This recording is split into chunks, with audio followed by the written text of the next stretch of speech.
Hello and welcome to the program. I'm Simisola Atiku. The federal government has begun implementation of recommendations by the investigative panel set up on January 9, 2024 to investigate phony universities selling fake educational credentials to Nigerians. The 12-member investigation panel, led by a former vice-chancellor of the University of Maiduguri, Professor Jubrila Amin, who is also the chairman of the Committee of Vice-Chancellors, gave some comprehensive recommendations in the report, which is sent to the federal government via the Federal Ministry of Education. The panel's key recommendations include requiring post-matriculation institutions to submit admission lists on a quarterly basis and requiring tertiary institutions to conduct admissions through the Joint Admissions and Matriculation Board (JAMB) Central Admissions Processing System. In compliance with the panel's recommendations, the government, through the Minister of Education Tahir Mamman, has written to the institutions directing them to regularly submit their admission lists to JAMB not more than 3 months after matriculation. To discuss further on this issue, I'm joined by Professor Joy Ekwaba of the Faculty of Management Sciences at the University of Lagos. Thank you very much, ma'am, for your time.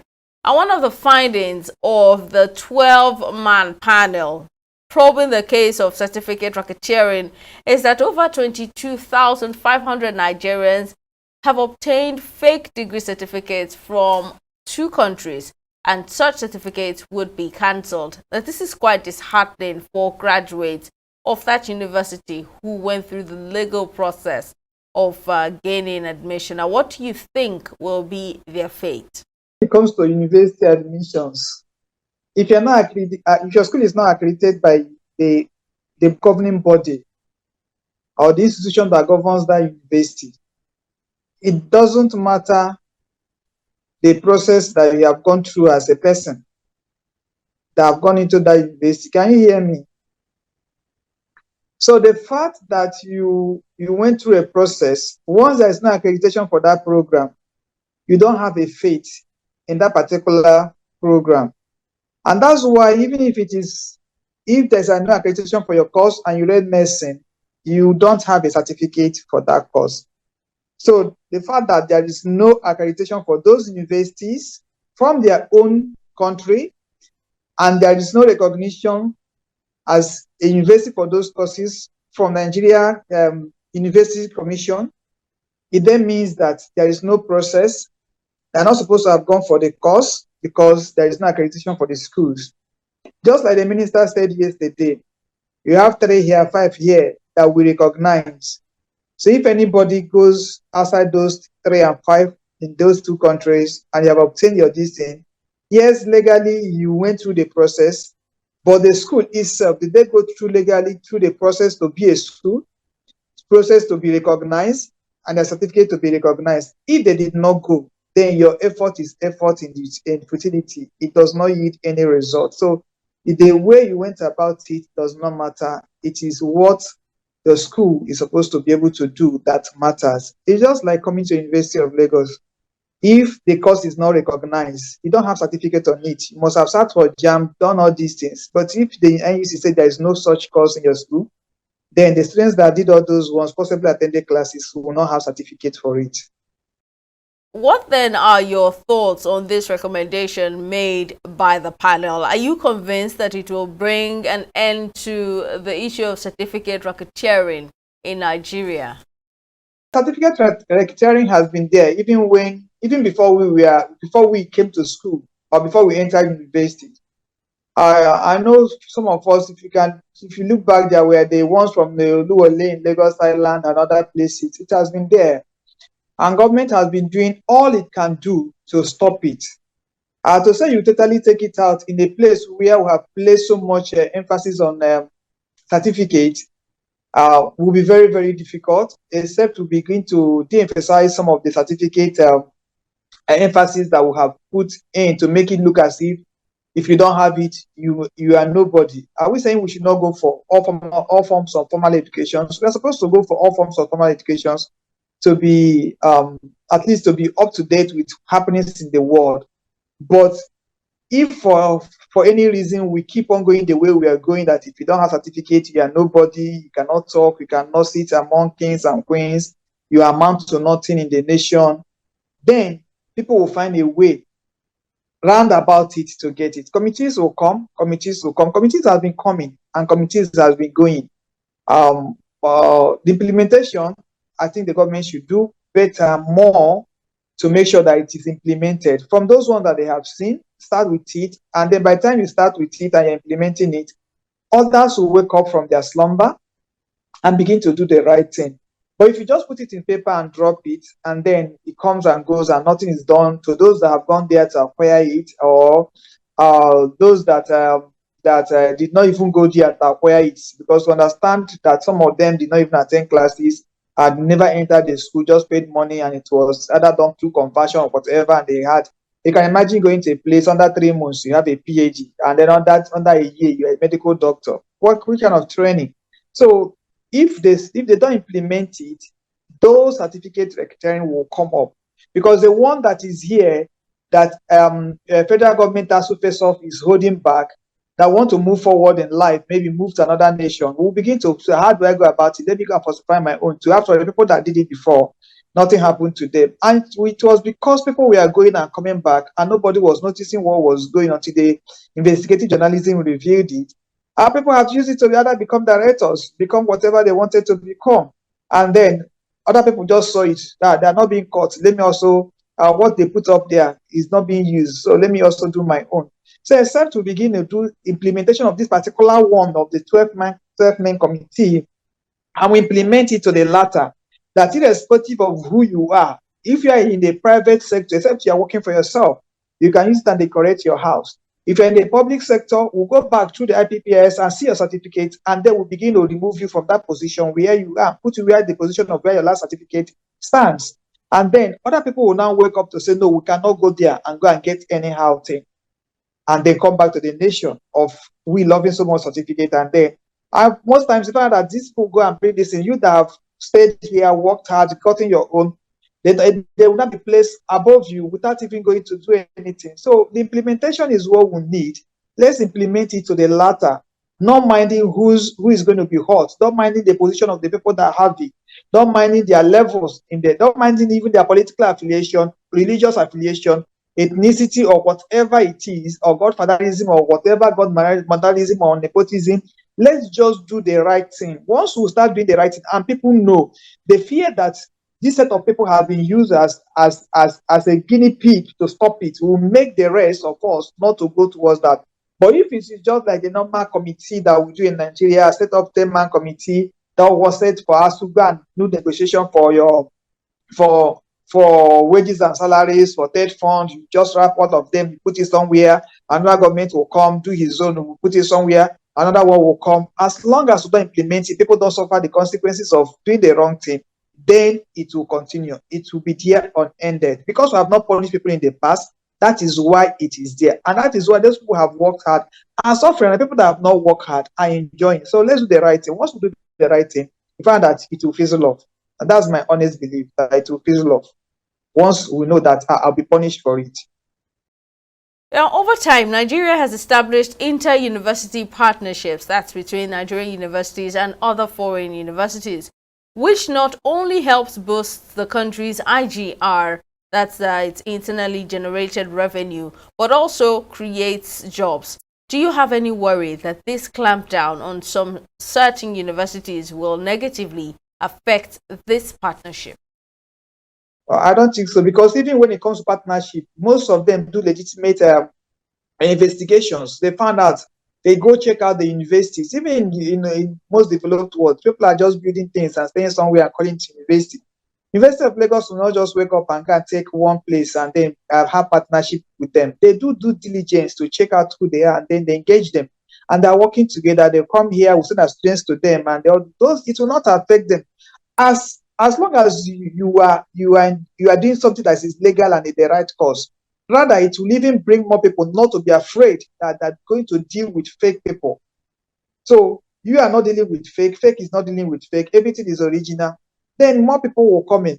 But if we have this narrative that if we don't stop it, the other people will not come to join. The schools that canceling their this, how many of them have that kind of joint this thing with UI, University of Lagos or SOCA and the rest? They don't. They have it on individual basis. They will come to the street and share it with people that are not knowledgeable. If you want your child because of ASU strike or because of this, just bring your child. Well, under 2 years, he has gone. 2 years of where? For some of us that are researchers that go for conferences, it's just a block of flats. A block of flats, that's where everybody from year 1 to masters to PhD is.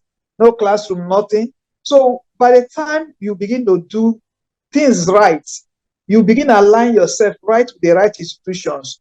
Those right institutions that have done the things right. I'm not sure federal government is blacklisting those and the people that have certificate there. It is those ones that are not doing the right thing. From the what the minister said, these people are not even accredited by their own body, that like our own NUC, that Nigerian University Commission. Their own body has not even accredited them. So why will we accept their own certificate? If their own people are rejecting them to say you are not yet qualified, you are not okay to be a university, you have not gotten all you need to be a university, and then they will leave that place and come here and pick the gullible Nigerians to go and pay them money, and then they're ripping off the Nigerian citizens and getting money from them, and yet they are not. So if those ones that are actually accredited in their own nations that are doing well, I am not too sure they will pull out of any arrangement they have with Nigerian universities that are open. Don't forget that this thing of blacklisting happened to some of the people that came to put up universities in Nigeria in the 2000, late 2000 and early 2000 and between I think 2005 to 2014 or so. There were some that were just by the side of Sabo here beside University of Lagos. People were going there to go and obtain program, and then you have to come and write down their names and blacklist them and send their certificate. And so if you want to be a university, be a university. If you don't want to be a university, be a primary school. If you don't want to be a primary school, be a daycare center, so that we know that this is a daycare. Not that there are criteria, there are certain things you need to have to be a university. Whichever university, whether the conventional or want to be for agri or technology, for everything needs to be in place. There is establishment of how many professors, how many clinical you must have at every level. There are a number of classrooms, vis-a-vis the number of lecturers, vis-a-vis everything that must work hand in hand. So if you don't have it, and that's why they have accreditation every other 5 years to check out both your undergraduate program, the postgraduate program. If they come, even if your department has been running for the last 40 years, and you have fallen short of any of those things, what do? They put you on hold to go and put your house in order. And that means people that are there at that particular time, that's a certificate, and you see they happened to University of Abuja one time. What did the government do? Those people that are medical students, they distributed them into other universities in Nigeria until they went back and put their medical school in order, so that you don't churn out students or professionals that are not professionals. You don't go and put up builders that will go and build houses that will collapse. You don't go and bring out doctors that are not well trained, that will come out and at the end of the day kill people. So, and that's why, if you check very well, most of our students, when they leave the shores of Nigeria, they go to another nation. You see them with little or no push. They shine the people that even have the greatest technology, because they have been rooted very well here. And so that is why I am saying that it cannot break the relationship. Rather, it will strengthen the relationship, that our government is doing the right thing and we are dealing with the right people. Then it will also make the people from that other side, their own institutions that want to have relationship with Nigerian institutions, to also strengthen their ties. Their monitoring bodies will now begin to go after those that are giving them bad names and begin to ask them to either do the right thing and strengthen up and have a better relationship, or share part of business and let those who are actually doing the right thing have more students in their own school and do the right business the way it should be done. Well, it's time for a short break, Professor Joy Ekwaba, but stay with us. The program will return shortly.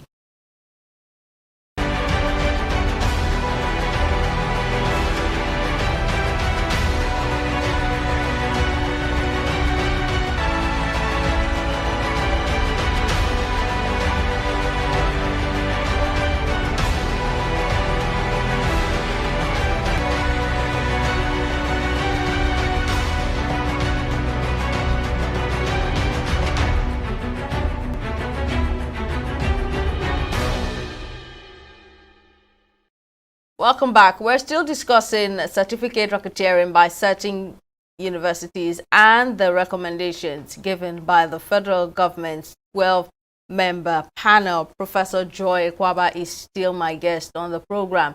Thank you very much for staying with us, ma'am. Now, what other methods would you recommend that the federal government takes beyond simply suspending those fake certificates obtained from the listed universities while also making them face penalties as well? That suspension of that certificate is already enough penalty now. You should know now. Because that it's just like somebody that is in the university and you maybe after you have got into the university, you are caught, let's say for exam malpractice, and your admission is withdrawn. Which other punishment is better than that? They don't need to go and put you in prison. So by the time you withdraw those certificates to say they are not recognized, and the people has been, let's say I'm a director, I'm claiming that I have a PhD, and then maybe I was promoted to that director because of that PhD, and it's observed that I don't have a PhD, and then that directorship I am removed from it. Is enough punishment as far as I am concerned. Except if we are saying that we want to start imprisoning people, and so where do we have the correctional centers to put people?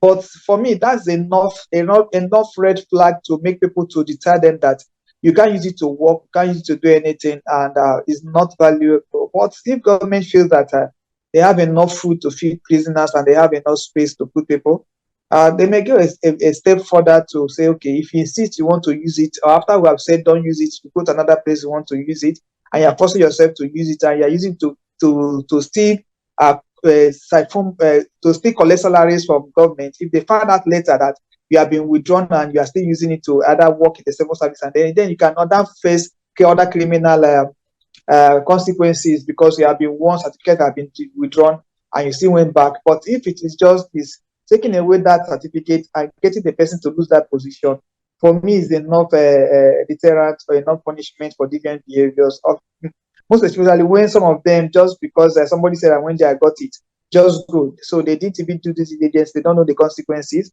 and they went innocently but ignorantly to go and get the certificates. Giving them extra punishment could ruin their mental health, will also kill some of them. So that one punishment for me is enough for anybody to sit up and do the right thing. Is enough.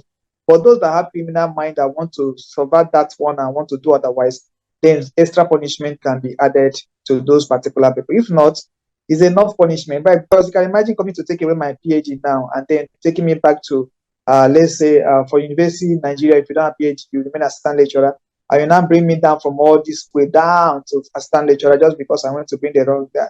It's enough punishment that would demoralize me and may even take me out of the system without even government saying leave the system. So I think it's enough punishment.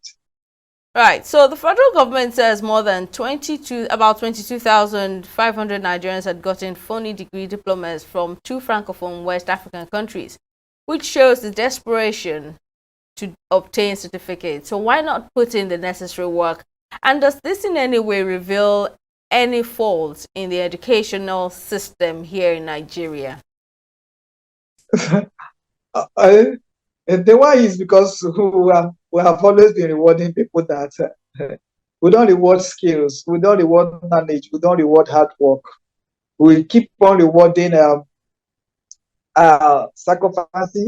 We keep on rewarding people that are lazy and maybe upfront and people that are just get a little opportunity by their side. So those things, it's found that it's not just in the certificate, in everything. Because we reward people for not doing anything. So whatever anybody will get to circumvent any hard work in Nigeria, they will do it. As long as when they do it and we don't even query, we'll just reward them for bringing it up. That's the reason why it has been there for a very, very long time. And also because we don't place so much premium on our education and our institutions. If you take the ASU agreement since 2009, that agreement has been there. That's almost going to how many years? It has not been honored by the federal government, irrespective of the federal government that have been in power, whether APC or PDP or whoever. Further, that agreement, they keep leaning on it. They will go start another one. Then you can see the cloud gathering again. If care is not taken, ASU strike may happen again. So when all these things keeps happening, people will want to find a way because the time is not on their side, especially when there are no companies to absorb them. Companies will tell you after 26, they will not take you as a management trainee again. You must have acquired how many years of experience. And so somebody will not want to come and stay and then stay another 7 years, doing 3 years, 3, 4 years course.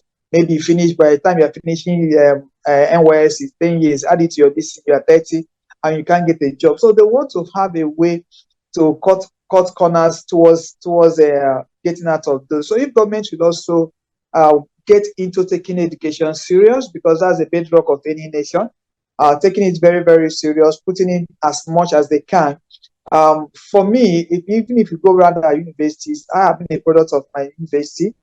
You find out that the same classroom that I sat when I was undergraduate is still the same classroom, and you see the number of students that are still coming in.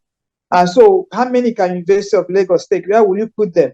So the rest that cannot be accommodated because we are not getting the infrastructures to be able to accommodate more, we'll find a way of getting those certificates. I'm sure it's not just University of Lagos. Most of the universities, it is still the same thing. The classrooms are not enough. Now also the staffs are not enough because of the jackpot. So many people have left. They have not been formal recruitment. Government has not. I'm not sure government has lifted the embargo for the VCs to do recruitment and all those stuff. And so all these things put together, the remuneration for the people in the educational sector, see how they're increasing. The one in other sectors, but the one in education, they keep going front and back, and it's still the same, whatever it is that professors. And so when you look at it, all these things put together is what will make somebody want to go somewhere and get something that is illegal. But if we have enough classrooms that can have enough hands to take care, and universities can take more people, those ones that go outside will not go outside again looking for things that are not there.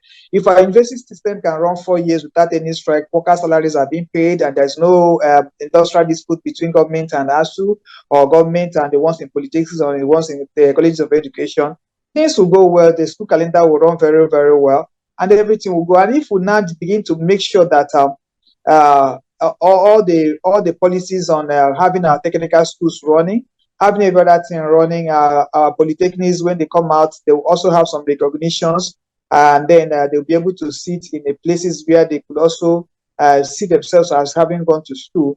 And every other thing, the reward of everybody is almost on the same par, not the kind of some people working so hard and having no reward. Other people will not run to go and quickly get it, so that I'll just go and use it and do politics and then go and become a senator or House of Rep or governor or whatever, and then make large money. Then once we bring all those things back and everything is working well, I'm too sure it will reduce if we can accommodate so many, and the educational system is running very, very smoothly.